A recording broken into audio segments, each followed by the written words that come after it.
What's going on, everybody, and welcome back to Comic Breakdown. If you guys are new to the channel, do me a favor, hit that sub button and hit that notification bell. Make sure you're not missing any of the awesome content that we have coming out. With this video, we are jumping into Superman, Son of Kal-El, issue number 12. If you have not been keeping up with this series, be sure to check out the link in my description, as well as the top of this video. It is gonna get you completely caught up on everything going on with this series. What we have seen most recently is Lex Luthor and President Bendix. These two have joined forces, unleashing what they call the Gamorra Corps, referring to this event as the Rising, as they kidnap superpowered individuals, planting chips into their brain so they can control them like a drone. Most recently, we saw Fault Line had been dropped onto the Kent family home, trying to get to the bottom of all of this. Jonathan Kent, alongside Jay, aka The Truth, are about to expose everything. Be sure to buy the comic, support the industry, and with that being said, let's dive into this breakdown. Alright guys, so as we pick up with issue number 12, we have Jonathan, who is dropping off shrapnel, being kidnapped, used as a weapon. He is finally returned home. Before he can even say his goodbyes, this is when he hears the alarm, the emergency beacon that calls him back home. Takes him to the safe house that is currently housing his mother, grandparents, and Batman. As we see 4 or 5 of these robots from the Gamorra Corps come flying out of a hidden hatch in the mountain. Before they can even reach full altitude, we see a streak through the air, detonating every single one of them, blowing its way right through the perimeter defenses of this house. As Batman tells everybody that they need to run to the bunker, we see Krypto the dog come flying through a window holding one of the heads of these robots. Jonathan coming in just seconds after him. Batman is definitely not happy about everything that Krypto just destroyed, breaking right through those perimeter fences. That is not cheap technology. But this is where Jonathan, he lays out the whole story to everybody, letting them know exactly what President Bendix has been up to, all of his experimentations, all of his superhuman drones. While Batman believes that they need some more evidence before they go head to head with him, Jonathan, he wants to go in, believing that he has seen enough to go in and act. His grandfather letting him know that Batman is right in this situation. You can't just go off and go attack President Bendix, no matter how much he deserves this. Gamorra, it is sovereign state.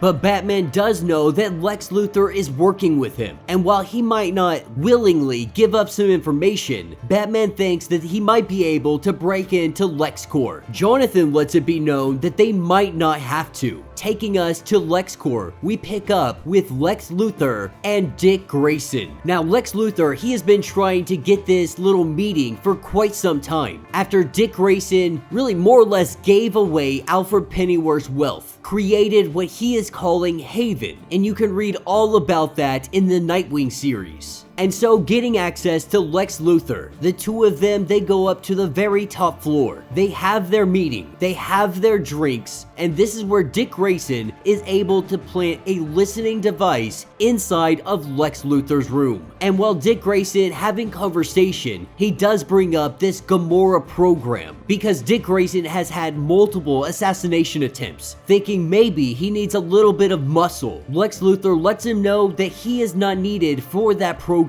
At least not yet. They know that Lex Luthor is eventually gonna find this bug. They are just gonna have to get whatever information that they can get prior to him finding it. 5 minutes after Dick Grayson had left, he called President Bendix, trying to find out how Dick Grayson knew about the Rising. Now, billionaires, they like to show off, not with their money, but with their access to information. He is seeing Dick Grayson as exactly this. But President Bendix, they are ready for war, having all of their superhuman drones, having an entire army now at their control. And then they have a senator who is in their pocket. That is what takes us to Washington, D.C. We pick up with Senator Henderson, as he is informed that Superman would like to have a word with him. Senator Henderson meets him in the lobby, and this is where we have the Truth, Superman, and Krypto, a camera directly in his face. This is where the questioning begins. Now, the senator, he wants to go talk in his office, but Superman, he wants to do it in front of all of these people because he wants to talk about the attack on his grandparents' home. And while the senator, he really seems sympathetic to the situation, as they probe with more questioning, we are learning that the senator, he had something to do with this. Because when Fault Line had been escorted out of Star Labs, the senator was the one to sign off on it. While he tries to object to all of these claims, they have video proof showing that the senator was escorting Fault Line out. Being caught in the midst of this lie, he says that he didn't want this, that he didn't have a choice. Superman trying to calm him down and let him know that they could keep him safe.